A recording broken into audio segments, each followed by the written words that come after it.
I thought of pursuing the devil, but I was in vain. For another flash discovered him to me hanging among the rocks of the nearly perpendicular ascent of Mount Salif, a hill that bounds Plain Palace on the south. He soon reached the summit and disappeared.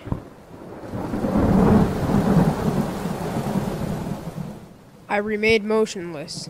The thunder ceased, but the rain still continued, and the scene was enveloped in my impenetrable darkness. I revolved in my mind the events which I had until now sought to forget, the whole train of my progress towards the creation, the appearance of my work of my own hands alive at my bedside, its departure.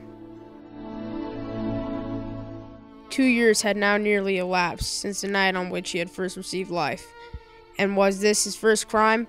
Alas, he had turned loose into the world a depraved wretch whose delight was in carnage and misery. He had not murdered my brother.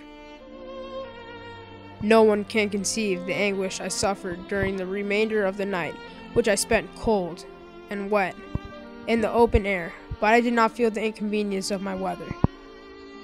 My imagination was busy in the scenes of evil and despair.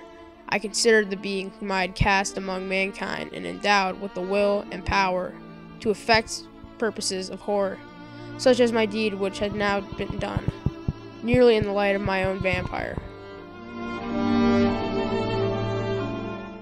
My own spirit let loose from the grave and forced me to destroy all that was dear to me.